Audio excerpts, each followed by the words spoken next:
नशिबात असेल श्रीमंती आपोआप चालत येते, आपोआप चालत येते. आणि म्हणून मी बोललो की नारळात पाणी कसं येतं, आपोआप येतं. तशी श्रीमंती आपोआप चालत येते. का? नशिबात असते, नशिबात असते. व्यवसाय धंदा निमित्त मात्र असतो, फळ देणारं संचित असते. आणि म्हणून तुकोबाराय म्हणतात की व्यवसाय निमित्त फळ देत असे संचित. व्यवसाय निमित्त फळ देत असे संचित. व्यवसाय धंदा निमित्त मात्र आहे, फळ देणारं संचित आहे. दनबारा लिहितात की भाग्याचे निबडसे उद्यमाचे निमिसे समृद्धी जात आपैसे घर रिगे. भाग्याचा उदय व्हायचा असेल तर समृद्धी तुमच्या घराचे कडी-कुलप तोडून तुमच्या घरात प्रवेश करते. का? भाग्याचा उदय व्हायचा आहे. भाग्यात श्रीमंती लिहिली आहे, ती कडी-कुलप तोडून तुमच्या घरात प्रवेश करते. भाग्याचे निबडसे उद्यमाचे निमिषे समृद्धी जात आपैसे घर रिगे. आपाप घरात येते समृद्धी भाग्यात असेल तर.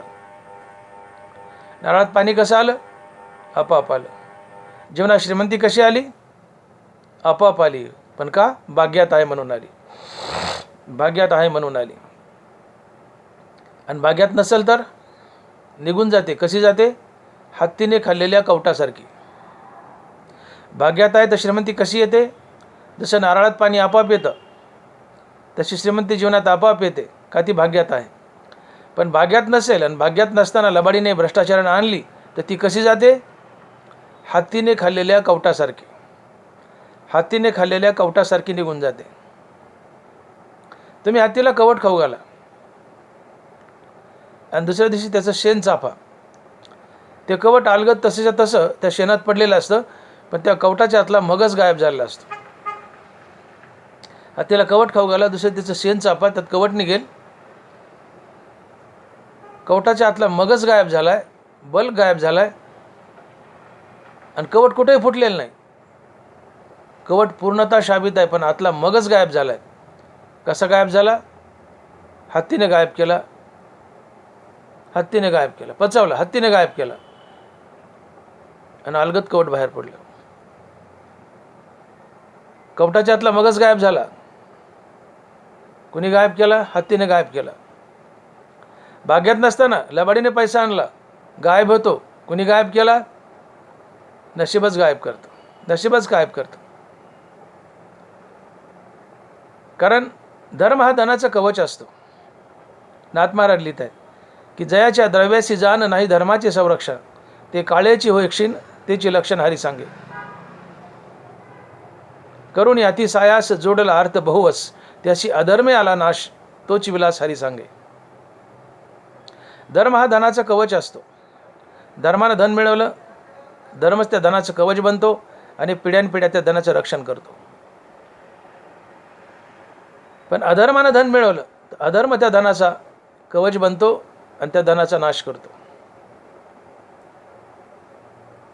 आणि म्हणून आपल्या धनाला धर्माचं कवच नेसवा, धन पिढ्यानपिढ्या टिकेल.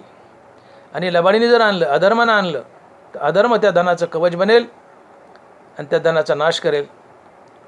कारण अधर्मानं जर धन घरात आणलं, लांडी लबाडीने जर धन घरात आणलं तर त्या धनाचा नाश करण्यासाठी लक्ष्मी स्वतः टपते. नाथ महाराज लिहित आहेत, दायाद चोर राजा अगी अधर्मे रोग संचरे अंगी, हे 5 जण 5 विभागी द्रव्यनाशा लागी पावती. लबाडीचा पैसा घरात आणला तो टिकत नाही. लक्ष्मी स्वतः त्या पैशाचा नाश करते, निघून जाते. का? तर लक्ष्मीने शपथ खाल्ली की जिथं माझा नवरा कृष्ण उभा आहे मी तिथेच उभी राहील.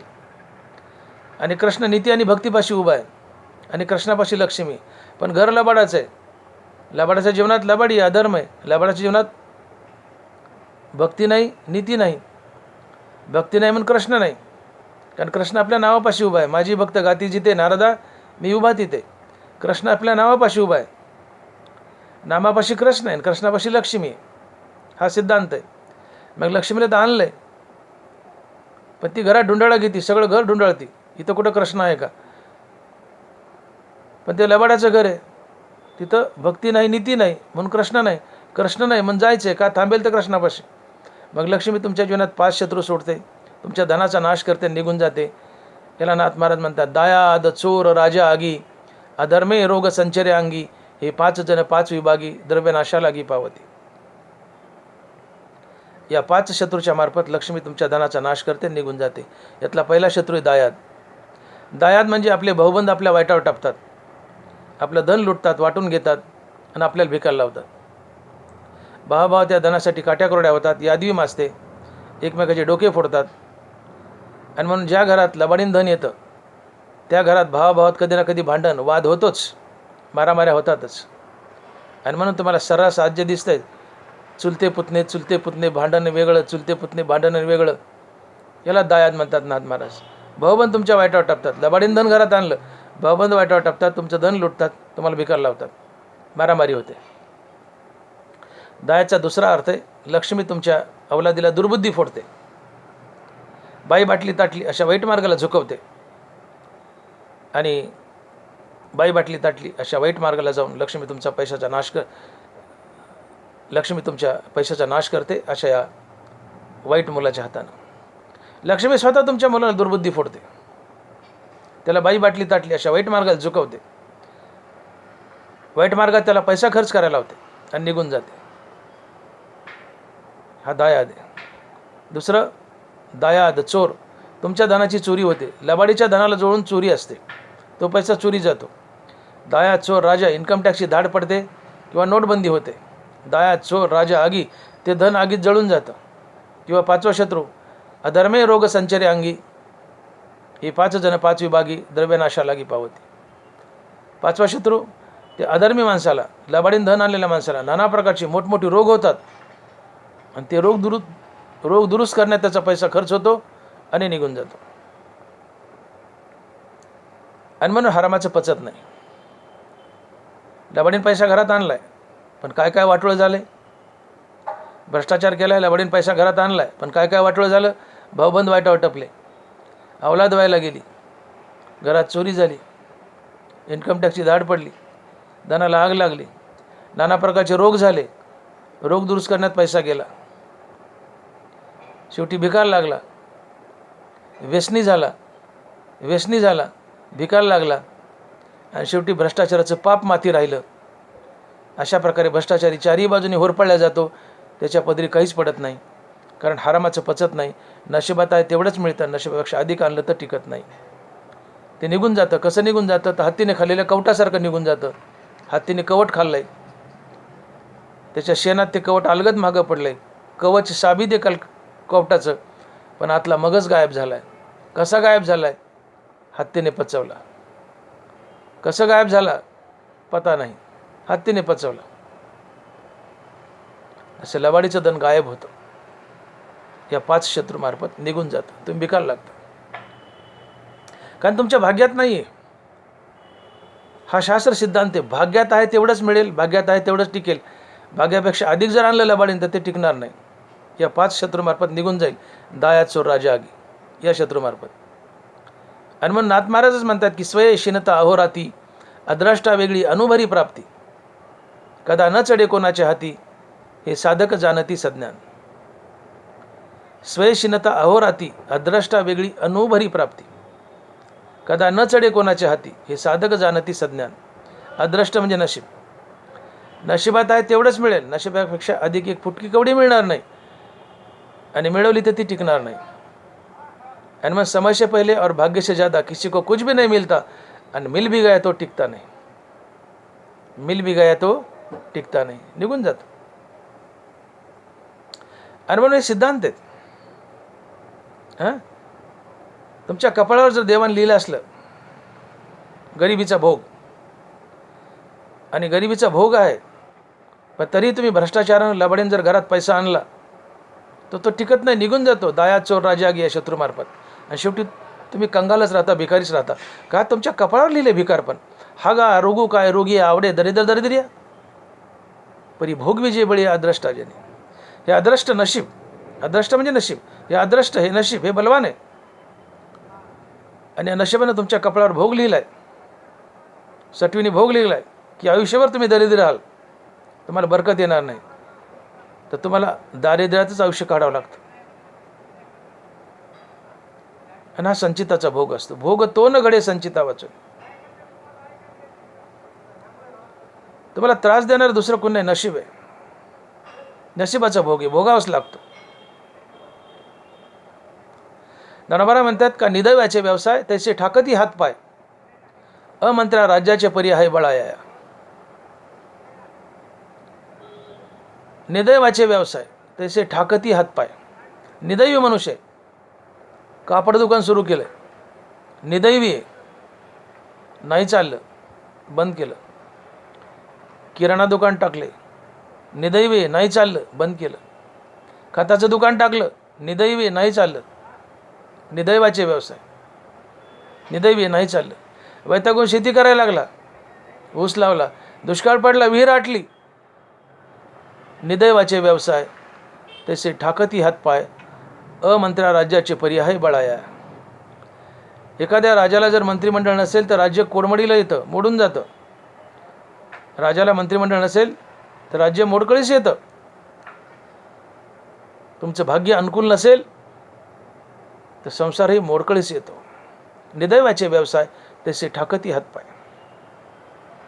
इथं प्रत्येक गोष्ट नशिबानं घ्यावी लागते. आहे ते सकळ प्रारब्धाचे हाती.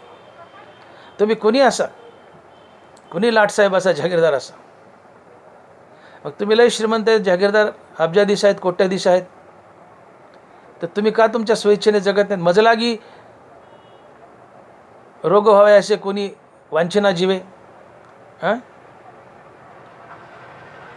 न वांछिता रोग पावे, जे न पावे स्वतंत्रता. मजलागी दुःख व्हावे, रोग नाही शब्द, तर मजलागी दुःख व्हावे असे कोणी वांछना जीवे, परी न वांछिता दुःख पावे, जे न पावे स्वतंत्रता. कोणाला वाटतं मला रोग व्हावं, दुःख व्हावं? कुणाला वाटत नाही. पण तू तरी जर रोग झाले, दुःख झाले, तर ते भोगावे लागतात. हेच ज्ञानोबा म्हणतात, हा गा रोगू काय रोगी आवडे दरिद्र दरिद्र्या, परी भोगवी जे बळी अद्रष्टा जने. कुणाला वाटतं मला रोग व्हावं, कुणाला वाटतं मला भिकारपणी यावं, कुणाला नाही. पण नशिबात हा भोग लिहिला आहे तर भोगावा लागतो. मग तुम्ही लय लाटसाहेब आहेत, जागीरदार आहेत, फार श्रीमंत आहेत, पण तुम्हाला कॅन्सर झाला वयाच्या 60व्या 70व्या वर्षी. तुम्ही जागीरदार आहेत, का टाळू शकले नाही कॅन्सर? टाळा ना तुम्ही. मग कसं जगायचं जर आमच्या हातात आहे, कसं जगायचं आमच्या जर हातात आहे, तर तुम्हाला वयाच्या 70व्या वर्षी कॅन्सर होतो. टाळा ना तुम्ही मग कॅन्सर, स्वबळावर किंवा पैशाच्या बळावर. नाही टाळता येत. अहो तुम्ही कुणी असा, तुम्ही कुणी असा, वयाच्या 60व्या वर्षी जर तुमच्या भाग्यात दिले तुम्हाला कॅन्सर होईल तर नशीब गाठतं. तुम्ही किती पळा, अब्जाधीश आहेत, तुम्ही किती पळा, नशीब गाठतं. वयाच्या 60व्या वर्षी तुम्हाला कॅन्सर होतंच. ते नशीब भोग देऊन सोडतंच, भोग देऊन सोडतंच. तो का म्हणे प्रारब्ध जी गाडे, काही न चालिता यापुढे. हो, आहे ते सगळं प्रारब्धाचे हाती, यावे काकुळतीशी आता. काकुळती येणं, कणत बसणं, रडणं एवढंच आमच्या हातात आहे. बाकी आम्हाला नशिबापुढे हातबल व्हावंच लागतं. नशीब जसं जगवेल तसंच जगावं लागतं. त्यात आम्हाला हस्तक्षेप करता येत नाही. आणि नशीब मागच्या पाप पुण्यावर ठरतं. म्हणून पाप करू नका, पुण्य करा, चांगलं वागा. पुढच्या जन्माचं नशीब तरी चांगलं ठरेल. पुढचं तरी नशीब चांगलं ठरेल ना, कारण जन्म आहेच पुन्हा. जोपर्यंत मुक्ती नाही तोपर्यंत. उपजे ते नाशे, नाशिले पुनरपी दिसे, हे घटिका यंत्र जसे परिभ्रमे का. जन्मले ते मरतंय, मरतंय ते पुन्हा जन्मतंय, हे राडगाडगा चालू आहे जोपर्यंत मोक्ष नाही तोपर्यंत. आणि म्हणून या जन्मात तुमच्या फार हालापेष्टा होतात. याचा अर्थ तुम्ही मागच्या जन्मातले पापी आहेत. एका मनुष्याला दमा झाला आणि तो डॉक्टरकडे गेला. म्हणले डॉक्टर साहेब मला दम्याची बिमारी झाली आणि खोकला यायल्यासारखा. डॉक्टरांनी तपासलं. डॉक्टर म्हणले मामा तुम्ही बिड्या वाढल्यात, त्याच्यामुळे तुम्हाला दमान खोकला झाला आहे. पेशंट म्हणतो डॉक्टर साहेब बिड्या सोडून 2 वर्ष झाले हो. डॉक्टर म्हणतो 2 वर्षापूर्वी ज्या बिड्या वाढल्यात त्याचंच एक किटन आहे आणि परतफेड आहे दमा आणि खोकल्याच्या रूपात. पण डॉक्टर साहेब बिड्या सोडून 2 वर्ष झाले ना. हो बाबा 2 वर्ष झालेच सोडून, पण 2 वर्षापूर्वी ज्या वाढल्यात त्याची फेड आहे दमा आणि खोकल्याच्या रूपात. तसं माणूस म्हणतो मी लय चांगला वागतो, गळ्यात माळ आहे, ज्ञानेश्वरी वाचतो, सप्तात जातो, देवदेव करतो, तरी माझं वाईट का होतं? या जन्मात चांगला वागतो, मागच्या जन्मात पाप केलं आहे, त्याची फेड गरिबी आणि दारिद्र्याच्या रूपात. 2 वर्षापूर्वी बिड्या वाढल्यात, त्याची फेड दम आणि खोकल्याच्या रूपात. हे मागचं गबाळ फेडावं लागतं, मागचं गबाळ फेडावं लागतं. भोगतो न घडे संचिता वाचन. मागच्या जन्मातील पाप पुण्याची बेरीज संचित, त्याचा या जन्मात भोग, हे प्रारब्ध नशीब, ते भोगावंच लागतं. मागं पापं करून ठेवलीस ना, ती फेडावंच लागतील. या जन्मात भले थोडाफार चांगला वागतोय तू, ज्ञानेश्वरी वाचतो, पंढरपूरला जातो, गळ्यात माळ आहे, देवदेव करतो, सप्ताहात बसतो, कथा कीर्तन ऐकतो, पण नशीब दुःख आलं तर कणतो, मी देवदेव करून माझं वाईट का? ही मागच्या जन्मातली फेड आहे. बिड्या सोडल्यात, 2 वर्ष झाले, पण 2 वर्षापूर्वी ज्या वाढल्या त्याची फेड दमा आणि खोकल्याच्या रूपात.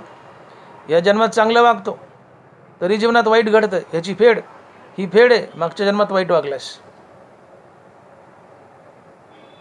हा नशिबाचा भोग असतो, तो द्यावाच लागतो, तो द्यावाच लागतो. आणि म्हणून जीवन जगत असताना आमच्या नशिबात सुख येईल, दुःख येईल, गरिबी येईल, श्रीमंती येईल, बरे वाईट दिवस येतील, हे सगळे भोग आम्हाला आमचं नशीब देत असतं, आमचं संचित देत असतं. संचिताशिवाय, नशिबाशिवाय भोगच नाही. तुम्हाला बरा वाईट भोग देणारे तुमचं संचितच आहे, नशीबच आहे.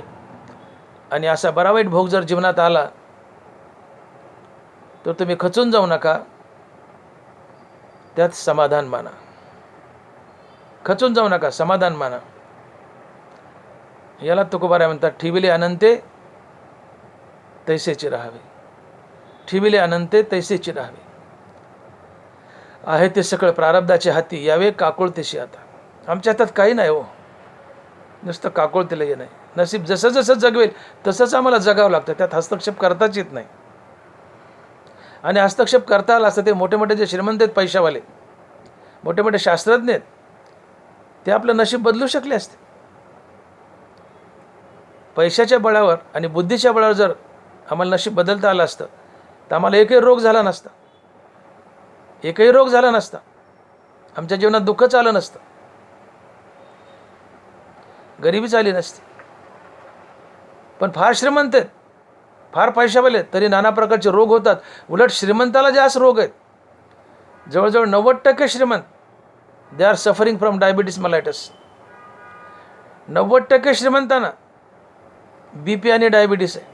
अरे मग टाळा ना, पैशाच्या जीवावर टाळा ना BP आणि डायबिटीस, अर्धांगवायू, हार्ट अटॅक टाळा ना.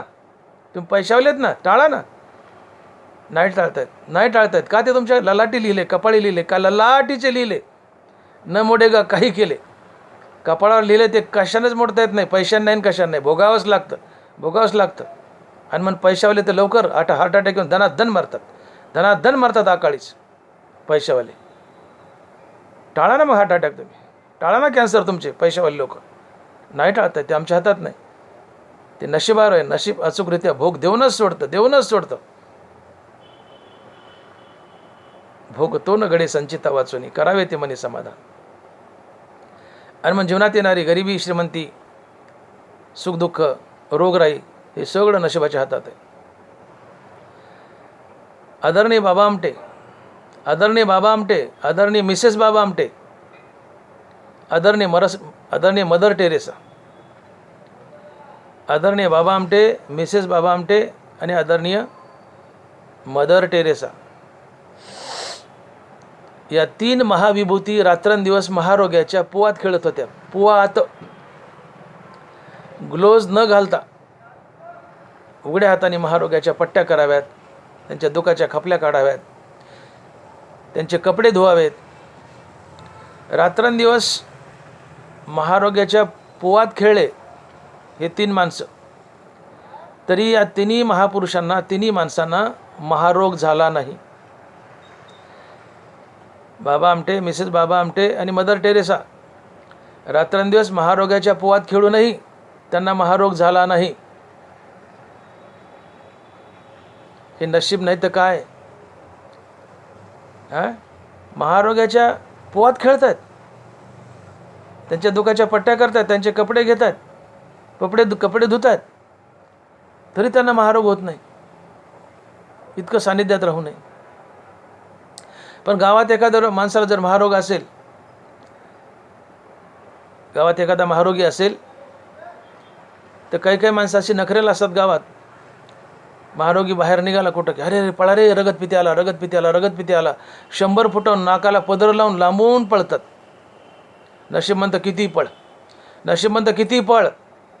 वयाच्या 50व्या वर्षी तुझ्या कपाळावर महारोग लिहिलाय, मी तुला गाठील आणि तुला महारोग देईल, तुला रगतपिती फोडूनच सोडेल. नशीब गाठतं. वयाच्या 50व्या वर्षी तुम्हाला रगतपिती फुटतेच, तुम्हाला महारोग होतोच. तू का म्हणे प्रारब्धाची गाडे, काही न चलेत यापुढे. अनेक माणसाला TB असतो, कोणाला महारोग असतो. तो TB आणि महारोग संसर्गजन्य रोग एकमेकाला पांगतो. पण बऱ्याच वेळेला हा TB महारोग त्या घरातल्या माणसाला पांगत नाही, पण कुठल्या तरी गावात दूर राहणाऱ्या माणसाला जातो. काला लाटीचे लिहिले, हे घरात बाकीच्या मेंबरच्या कपाळावर लिहिलं नाही. त्यांचा बॉडी रेसिस्टन्स बी चांगला असेल, पण यांच्या कपाळावर TB लिहिलं नाही, महारोग लिहिलं नाही. पण महारोगाच्या TBच्या सान्निध्यात वागूनही त्यांना TB महारोग होत नाही फॅमिली मेंबरला. पण जे नाकाला पदर लावून 50 फुटांवर पळत आहे, रगतपिती आला, रगतपिती आला, नशीब त्याला गाठतं आणि हा महारोग त्याला देऊन सोडतं. 50 फुटांवर पळणाऱ्याला महारोग होतो. नशीब म्हणतं पळ, मी तुला गाठणार आहे. 50 वर्षी तुझ्या कपाळावर लिहिलं आहे महारोग, किती पळ, मी गाठील तुला. आणि ते 50 फुटांवर पळणाऱ्याला महारोग होतो, नशीब त्याला गाठतं. भोग तो न घडे संचितावाचे. आणि मग शाने व्हा. इथं सगळं नशिबाच्या हातात आहे, सगळं मिळते त्या नशिबाने. देणारं घेणारं नशीब आहे. आणि नशीब आपल्या बऱ्या वाईट कर्मानं घडतं. मग चांगलं वागा ना, चांगलं नशीब घडेल. वाईट वागाल तर वाईटच घडेल. मिळणार आहे श्रीमंती. मी बोलून गेलो त्या बोरो खाणाऱ्या माणसाला. तसंच एक मनुष्य वैतागलं, मरण मागत होतं. वैतागलं, गरिबीला मरण मागत होतं. ते म्हणले काय केलं मरण इलगड्या. सगळ्यात सोपं इलाज, चला म्हणले राजाच्या थोबाडीतच मारू म्हणले. राजाला मारल्यावर राजा नक्कीच आपल्याला फाशी देईल. राजदरबारात गेलं, आधी बोलवलं राजाला, काम आहे म्हणून. आणि काय नाही म्हणलं, राजसाहेब मला तुमचं दर्शन घ्यायचे, एवढ्यासाठीच आलो आहे म्हणलं. राजा म्हणलं ठीक आहे, आला इथं. गेला, पायावर वाकला आणि उठला, राजाच्या एक फपकाडीत मारली, मुसकाडात मारली जोरात. राजाच्या मुसकाडीत मारली, तसाच राजाचा मुकुट पडला आणि त्या मुकुटातून सापाचं पिल्लू निघलं. आता शिपायांनी पकडलं आणि राजापुढे उभा केलं. म्हणजे राजासाहेबांनी तुमच्या तोंडात मारली, याला मृत्यूदंड द्या, याला मारून टाका, फाशी द्या. राजा म्हणला मारू नका, मारू नका. त्यांनी माझ्या थोबाडात मारली नसती तर मुकुटातला साप बाहेर निघला नसता, साप मला चावला असता, मी मेलो असतो. राजाला दया आली. राजाने त्याला फाशी द्यायच्या ऐवजी, राजाने मारायच्या ऐवजी अर्थात फाशी द्यायच्या ऐवजी त्याला 1 लाख रुपये बक्षीस दिले आणि वाटं लावलं. हे भाग्य असतं. काला लाटीचे लिहिले, मरण मागायला गेलं, लाख रुपये घेऊन आलं. हे भाग्य आहे. कपाळावर लिहिले ते घडतंच, ते मिळतंच. नसेल कपाळावर तर मिळत नाही. तुम्ही लाख पाठवा. गरिबी, श्रीमंती, रोग, राई. मी बोललो का Baba Amte, Mrs Baba Amte, mother Teresa यांना का रक्तपिती झाली नाही? कपाळावर लिहिली नव्हती. रात्रंदिवस महारोगाच्या पोहात खेळले, पण यांना महारोग झाला नाही. तुम्ही आम्ही जे लांबून पळतो 50 फुटावून, महारोगी आलाय, पळा पळा पळा, अशाला महारोग गाठतो. पण या तिघांना झाला नाही. का? त्यांच्या कपाळावर लिहिलाच नव्हता. जे लांबून पळतंय कदाचित त्याच्या कपाळावर जर लिहिलं असेल तर नशीब त्याला गाठतं. याला ज्ञानोबा म्हणतात का लालाटीचे लिहिले, न मोडे का काही केले, काळे कोरे पण धुतले फिटवण्याने. याला तुकोबाराय म्हणतात की भोग तो न घडे संचितावाचे. जीवनात मिळणारा प्रत्येक भोग हा संचितानं नशिबानंच मिळतो, नशिबानंच मिळतो. तुम्ही लाख पाठवा. मी बोलून गेलो, तुम्ही जागीरदार आहेत, तुम्ही जागीरदार आहेत, पैशावाले आहेत, पदाधिकारी आहेत. टाळा ना आपला दमा, टाळा ना आपली TB, टाळा आपली रगतपिती, टाळा आपला कॅन्सर, टाळा आपला हार्ट अटॅक, टाळा आपला BP, टाळा आपला अर्धांगवायू. राहा निरोगी. पैशावाले आहेत ना, राहा ना निरोगी. तुमच्या हातात आहे नशीब घडवणं, तर घडवा नशीब. रोगराई टाळा ना. 70-75 तुम्हाला लखवा मारतो, अर्धांगवायू होतो, टाळा ना मग. नाही, हे नशिबावर आहे बाबा. तो कोणी आस ग्रास गिळी सत्ता नाही हाती. हातात घेतलेला घास हातात राहतो, तोंडापर्यंत नेण्याचं आमचं सामर्थ्य सत्ता नसते. दणकन खुर्चीत अटॅक येतो, माणूस मरून जातो. ग्रास गिळी सत्ता नाही हाती. आहे ते सगळं प्रारब्धाच्या हाती. यावे काकुळ तशी आता. म्हणून जीवनात मिळणारे श्रीमंती, गरिबी, रोग, राई, भोग काही असेल, मरण, हे सगळं नशिबाच्या हातात आहे, ठरलेलं आहे. आमच्या हातात काही नाही.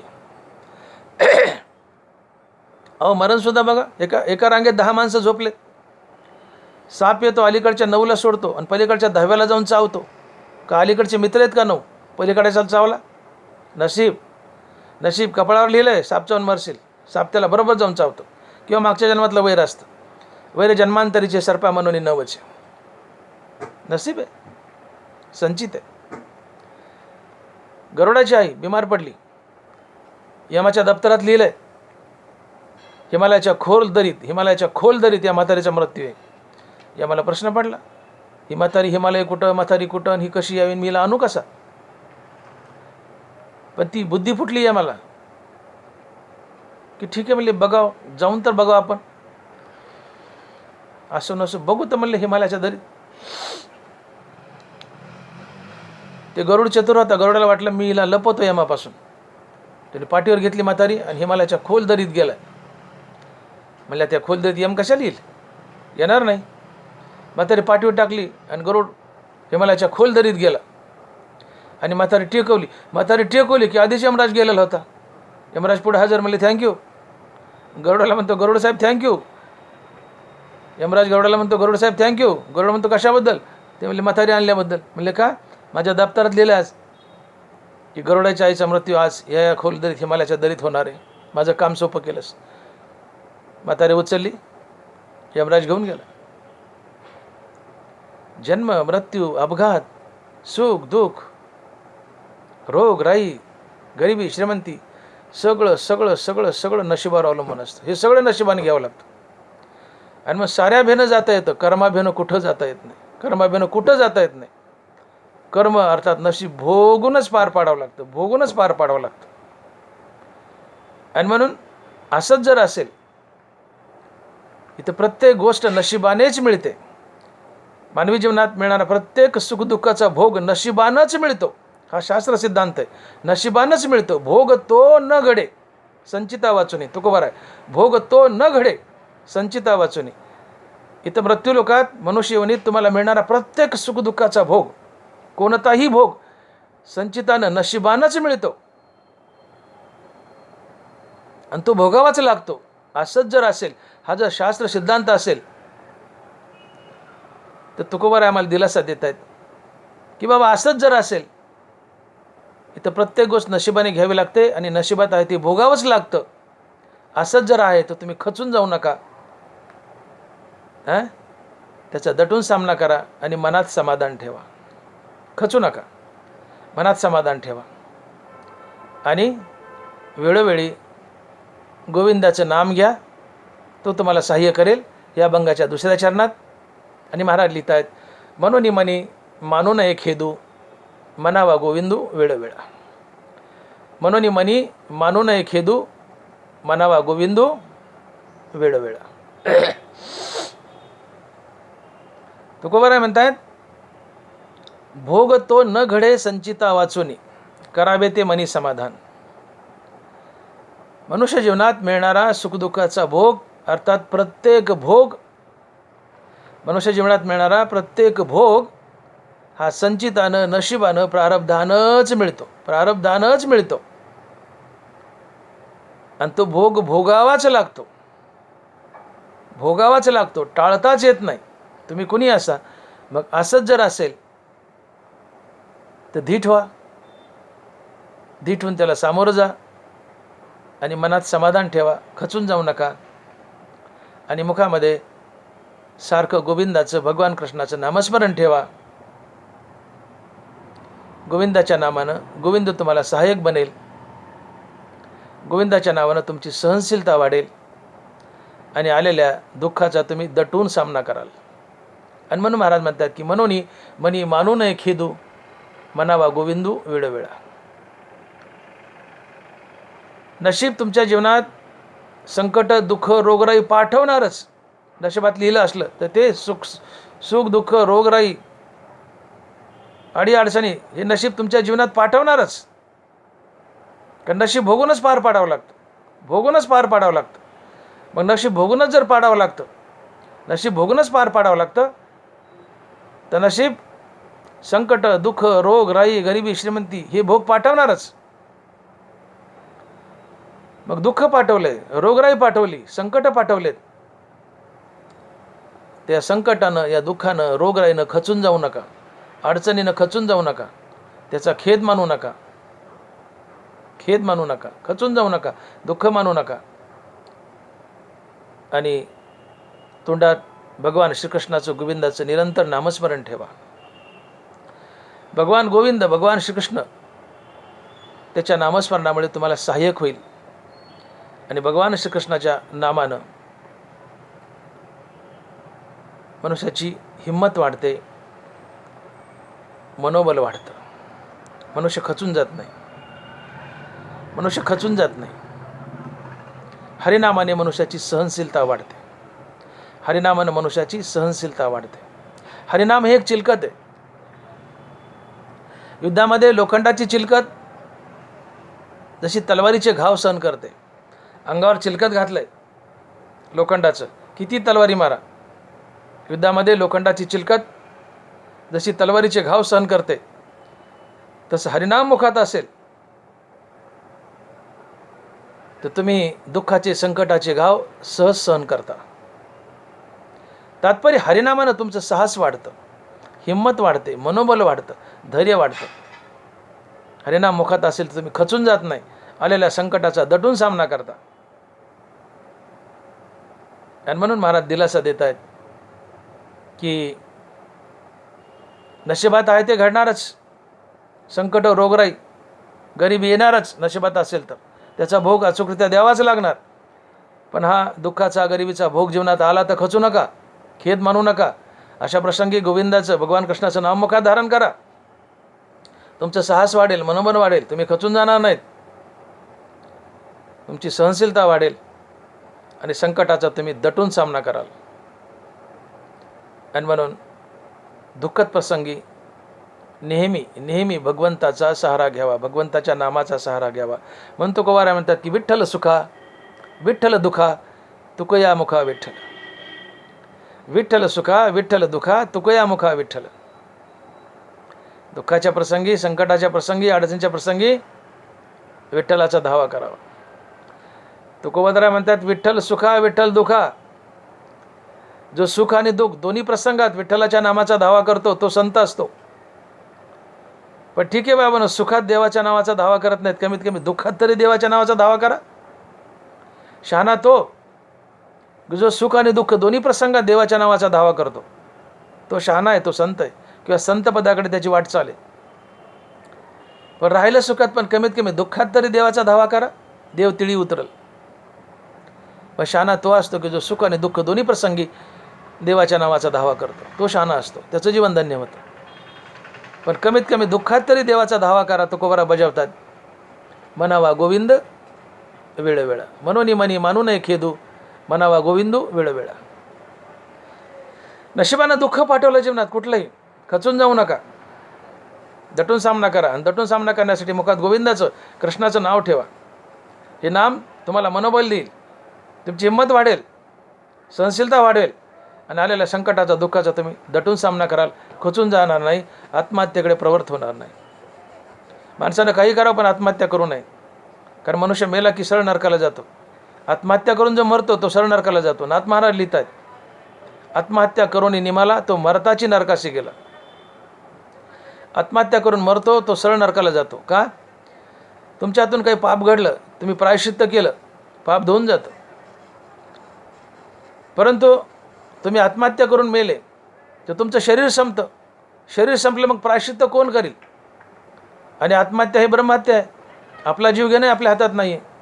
आपला जीव घेणं ही ब्रह्महत्या आहे. तुम्ही तुमचा जीव घेतला, ब्रह्महत्या घडली, पण तुमचं शरीर संपलं ना, मग प्रायश्चित्ताला कोण उरलं आहे? आणि म्हणून मनुष्य आत्महत्या करून मेला की सरळ नरकाला जातो. म्हणून मनुष्याने काही करावं पण आत्महत्या करू नये, नरकाला जातो, नरकातून निघत नाही. आणि म्हणून संकटाच्या प्रसंगी, अडचणीच्या प्रसंगी गोविंदाच्या, भगवंताच्या नामाचा सहारा घ्या. तुम्ही खचणार नाही, तुमची सहनशीलता वाढेल आणि तुमची आत्महत्या टळतील. नशीब तर भोगावंच लागेल, नशिबात आहे ते भोगावंच लागेल, पण मुखात हरिनाम धारण करा, हिंमत वाढेल, सहनशीलता वाढेल, तुम्ही खचणार नाहीत, संकटाचा सामना दटून कराल. अडचणी ढग असतात, निघून जातात. गोविंदाचं नाम मुखात धारण करा, निघून जाईल. आणि म्हणून म्हणून मनी मानू नये खेदू, मनावा गोविंदू वेळोवेळा. पुढे अभंगाच्या 3ऱ्या चरणात तुकोबाराय बोलतात आणि महाराज लिहितात की अनिका रुसावे न लगे बहुता आपल्या संचिता वाचुनी. अनिका रुसावे न लगे बहुता आपल्या संचिता वाचुनी. हे चरण अतिशय महत्त्वाचं आहे. हे तुकोबारायचं चरण जर तुम्ही गळी उतरवलं, समाजातील प्रत्येक माणसानं हे तुकोबारायचं 3रं चरण जर गळी उतरवलं तर जगातील समाजातील भांडणतंटाच मिटून जाईल. नीट आहे का? अनिका रुसावे न लगे बहुता आपल्या संचिता वाचुनी. तुकोबाराय म्हणतात की तुला तुझ्या जीवनात दिलेला त्रास हा तुझ्या नशिबानं संचितानं दिलेला असतो.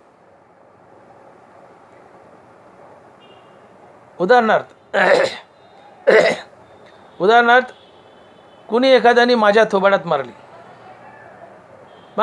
मारली कुणी एखाद्याने.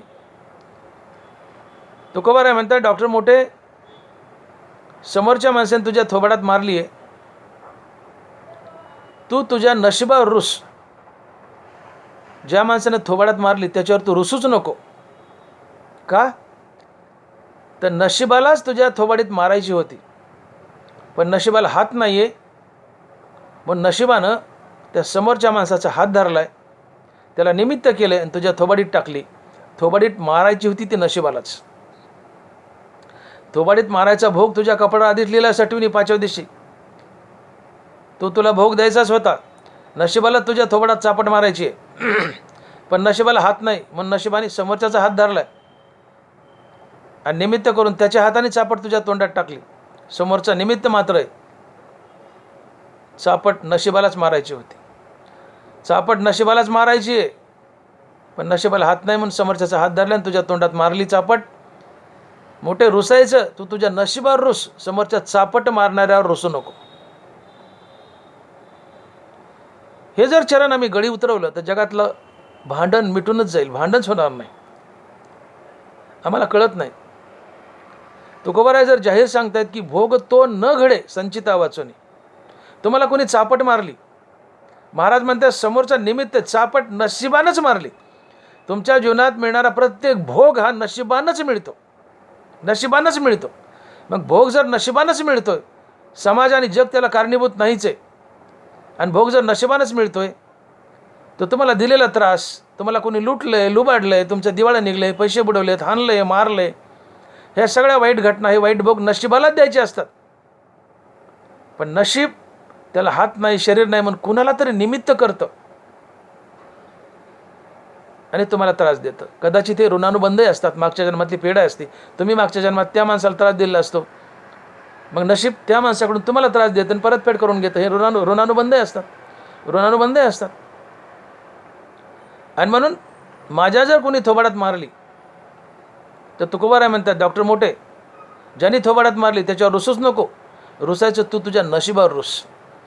कारण तुझ्या थोबाडात नशिबालाच मारायची, पण नशिबाला हात नाही, मग त्या समोरच्याचा हात धरला आणि तुझ्या थोबाडीत मारली.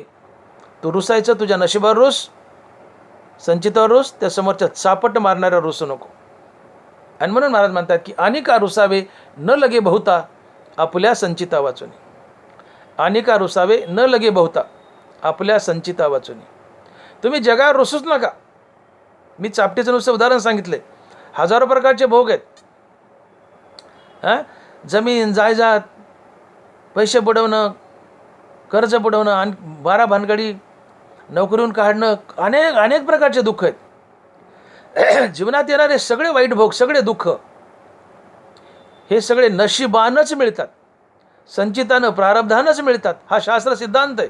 हे तुकोबाराय म्हणतात. मग सगळे दुःखाचे भोग, सुखाचे सुद्धा, परंतु सगळे दुःखाचे भोग जर नशिबानंच मिळत असतील तर मग समोरच्यावर का रुसावं? आणि म्हणून काही माणसं समजदार असतात बघा. जीवनात काही दुःख आलं, एखाद्या माणसाला विनाकारण नोकरीहून काढलं एखाद्या साहेबाने, शाना माणूस असतो, त्याला नमस्कार करतो, निघून जातो आणि मनात म्हणतो ठीक आहे, माझं दैव खोटं, येतो साहेब. त्याच्या पाय पडून निघून जातो, पण त्याला दोष देत नाही. साहेब माझं नशीब खोटं, माझ्या नशिबात नव्हतं, मी येतो साहेब. हा शहाणपणा आहे. अनिका रुसावे न लगे बहुता आपल्या संचिता वाचुनी.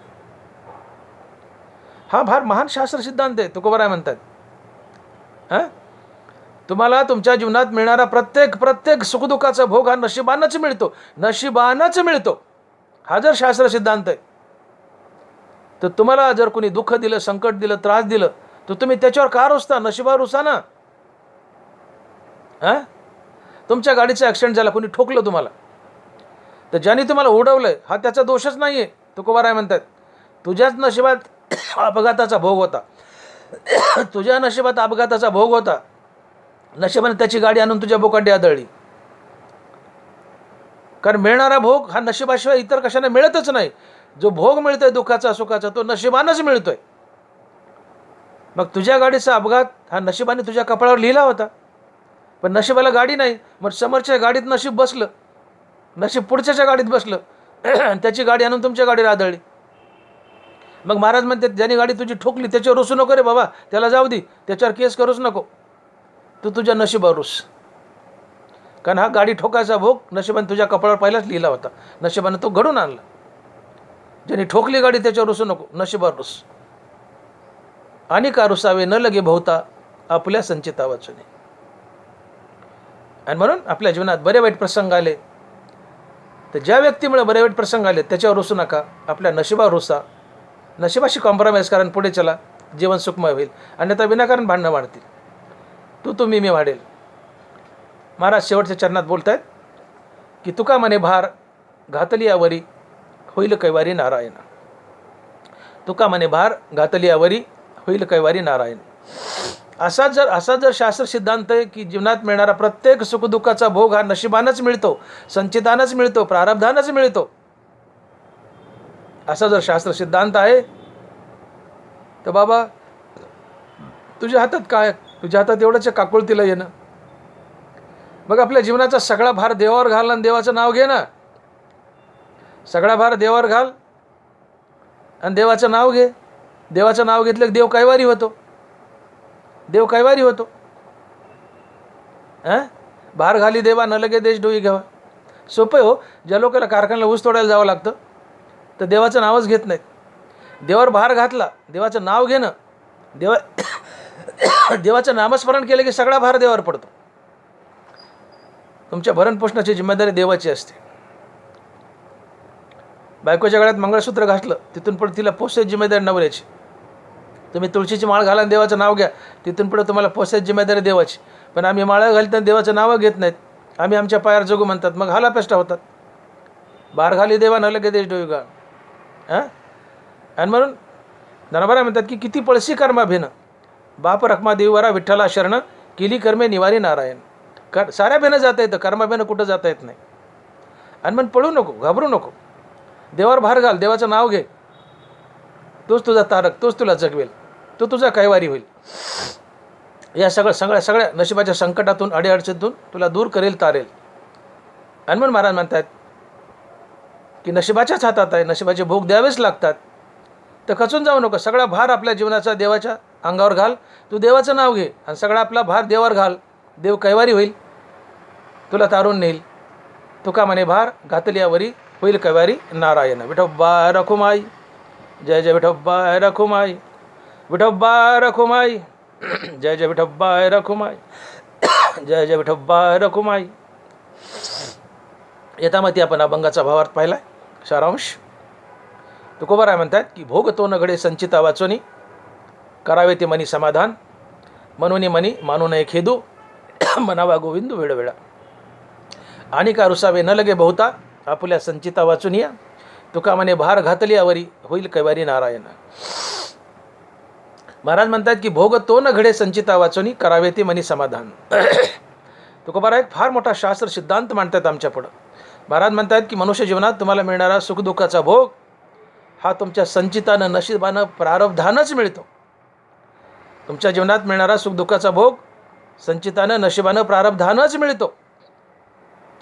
तुम्हाला जे सुखदुःख मिळतं ते नशिबानंच मिळतं, संचितानंच मिळतं. हा शास्त्र सिद्धांत आहे. आणि मग असंच जर असेल, नशीबच तुम्हाला सुखदुःख देत असेल आणि ते भोगावंच लागत असेल, तिथं आम्ही हतबल आहोत, तर चुपचाप आहे त्यात समाधान माना. आहे त्यात समाधान माना. आलेल्या संकटाचा खेद मानू नका, दुःख मानू नका, खचून जाऊ नका. संकटाच्या समयी गोविंदाचं नाम मुखात धारण करा. संकटाच्या समयी गोविंदाचं नाम मुखात धारण करा. जय जय रामकृष्ण हरी भजन करा. तुमचं मनोबल वाढेल, साहस वाढेल, सहनशीलता वाढेल. संकटाचा दटून सामना कराल. संकट ढग असतात, ढग येतात जातात, संकट येतात जातात, दिवस रात्र येतात जातात. भगवंताचं नाम मुखात धारण करा. संकट निघून जातील, तुम्ही तरुण जाल. शिवाय तुम्हाला कुणी त्रास दिला,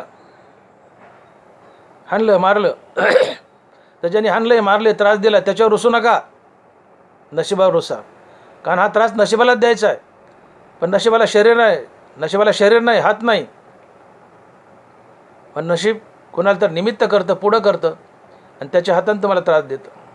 मी बोललो तुम्हाला ठोका टाकला आहे, नशिबाला ठोका टाकायचा आहे. पण नशिबाला हात नाही, मग समोरच्याचा हात धरल्यानं तुम्हाला ठोका टाकला आहे.